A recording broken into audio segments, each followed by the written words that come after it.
Halo sahabat data, mari kita belajar tentang pendataan potensi desa 2024. Potensi desa atau PODES adalah pendataan lengkap kewilayahan satu-satunya yang dilakukan Badan Pusat Statistik. Data hasil pendataan PODES mampu menggambarkan potensi yang dimiliki oleh suatu wilayah di tingkat desa, kecamatan, dan kabupaten kota di seluruh Indonesia. PODES digunakan untuk persiapan sensus dan digunakan oleh banyak pihak dalam rangka perencanaan pembangunan. Tujuan pendataan PODES diantaranya 1. Menyediakan data yang dapat mendukung perencanaan kegiatan sensus ekonomi 2026. 2. Sebagai sarana untuk updating master file desa. 3. Menyediakan data tentang keberadaan dan perkembangan potensi yang dimiliki desa atau kelurahan yang meliputi sosial, ekonomi, sarana, dan prasarana wilayah. 4. Menyediakan data bagi keperluan updating klasifikasi atau tipologi desa. 5. Sebagai sumber data pemutakhiran peta wilayah kerja statistik. 6. Menyediakan data pokok bagi penyusunan statistik wilayah kecil atau small area statistics. 7. Menyediakan data bagi penyusunan berbagai analisis seperti identifikasi dan penentuan desa tertinggal, identifikasi desa rawan bencana, dan identifikasi desa yang mempunyai kesulitan geografis. 8. Menyediakan data bagi penghitungan indikator-indikator pembangunan atau kemajuan desa. Sahabat data, pendataan PODES 2024 mencakup seluruh wilayah administrasi di Indonesia yang setingkat, meliputi desa seperti desa atau kelurahan, nagari, dan UPT atau SPT, kecamatan, dan kabupaten kota.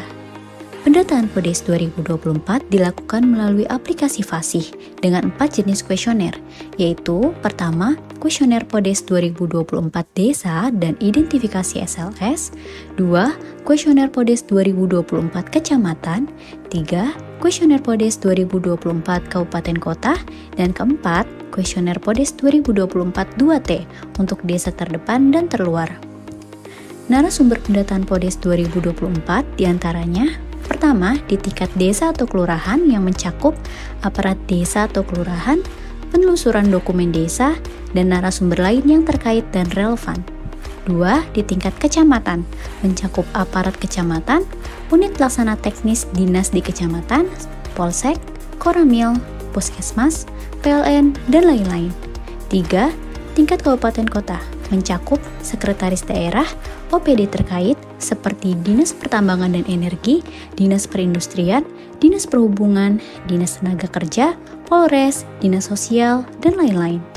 Perlu diingat ya sahabat data, bahwa data yang diperoleh dari narasumber harus melalui persetujuan dari aparat desa atau kelurahan, kecamatan, dan kabupaten kota dengan membubuhkan tanda tangan dan stempel.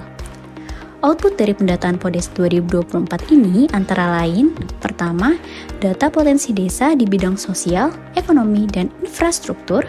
2. Berbagai indikator untuk pendukung sensus ekonomi 2026, penyusun klasifikasi urban rural, dan pembangunan desa.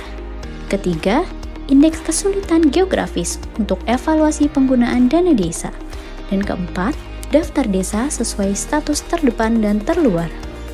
Sahabat data, apa sih yang baru dari pendataan PODES 2024 ini? Pertama, ada penyampaian data pre-pendataan PODES 2024 ke setiap desa sebagai bentuk komitmen BPS dalam pemberian salinan data hasil PODES yang pada dasarnya bersumber dari desa itu sendiri. 2. Penyediaan predefined daftar infrastruktur untuk kuesioner PODES 2024 kecamatan dan kabupaten kota. 3. Dashboard monitoring IDIKG untuk memantau kewajaran nilai indeks desa dan indeks kesulitan geografis. Dan yang keempat, pemanfaatan data Rexosec untuk variabel yang bersesuaian dengan PODES 2024 sebagai predefined atau validator. Sahabat data, sekian video ini, sampai bertemu lagi di video berikutnya.